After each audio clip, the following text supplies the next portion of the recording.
Hey YouTubers, this is a air filter change for a 2014 Jaguar F-Type. Somebody said it's the same whether it's the V8 or the V6. This is the V6. And I think the years 2014, 2015 are the same anyways. These are the filters that I got. They're man filters. These are the numbers. 008, 009, one for the left, one for the right side. These were just 20 bucks a piece, not that much really. And they look like good filters to me. Alright, you gotta jack the car up. I jacked it up on both sides. Let me give you a good orientation here. There's the front of the car. This is the driver's side. I took off this liner piece here. You don't really have to do that, but I couldn't really tell what was going on. Here's the air box right there. And this clamp, I loosened it, but you don't have to do anything up here. Everything stays from this top piece up. Just leave it alone. There's a number of these Phillips head screws that screw the bottom piece up into the top piece. I don't know if there's 5 or 7, something like that. I haven't taken it apart yet. And the easiest way to get to this is to drop this front piece here. You still have to jack the car up. You don't have to take the tire off, either tire.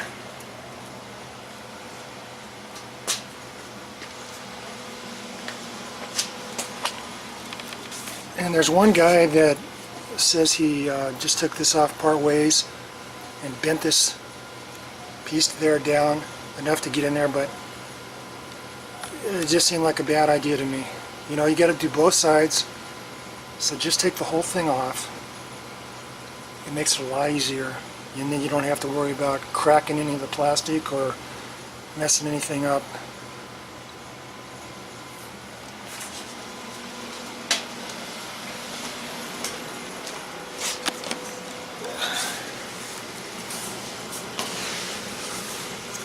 So now on the passenger side, you can see I've got 2 more Torx. These are T30 Torx.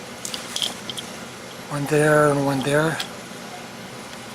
And that's what is still holding this piece on right there. So if you have a tool like this, a Torx driver, that you can put on a ratchet, you can get in there and take those off. If you don't, if you just have this kind of a Torx right here, then there's not enough room with the tire on to get those out.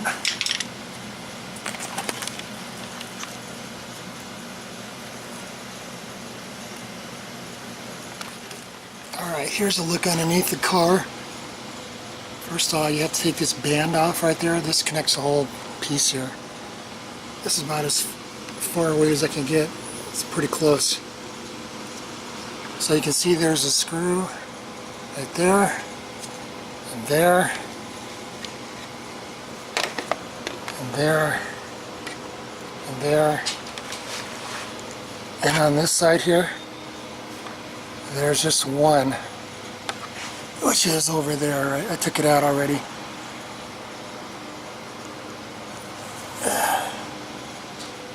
And then these are just snaps, looks like. So let me get that off. I'll take this piece off there and change it. I got the box out, put in a new filter. Here's the old filter. This is around 50,000 miles. It's not extremely bad, but it does need to be changed. You can see.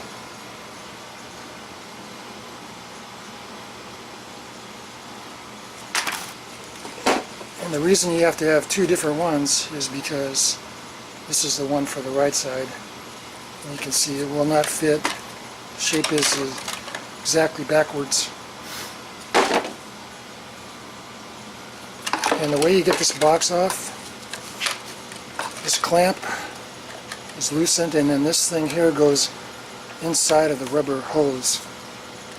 So you can take a Phillips head screwdriver, push back the hose, pop that boot off, and then these back ones here, these just you have to push this thing back to release those, and then they'll just come off.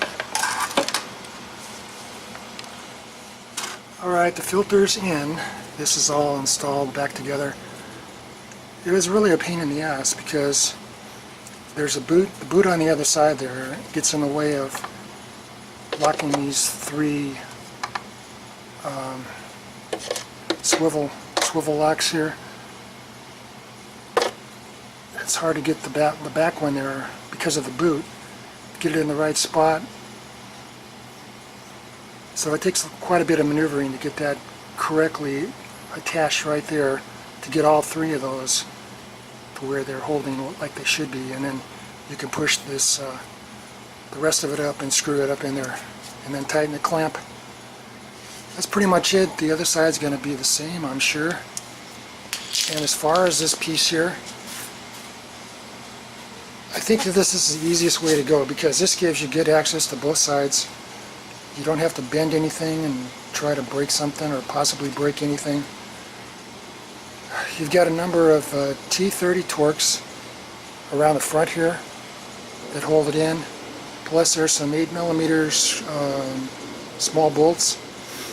And the back side here, which connects to the other panel, the other plastic piece, those are, I think they're 10mm hex drives. And you've also got a couple 10mm hex drives up in the front area there, in between. You know, these things come in real handy if you have these. This is all you need. None of them are that tight where you need a ratchet. These things work great. So that's pretty much it.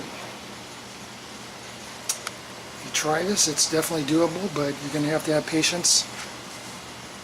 And this should make it a lot easier, since I explained how to do this properly instead of fighting all that other stuff and bending things around. Okay, that's it. Thanks.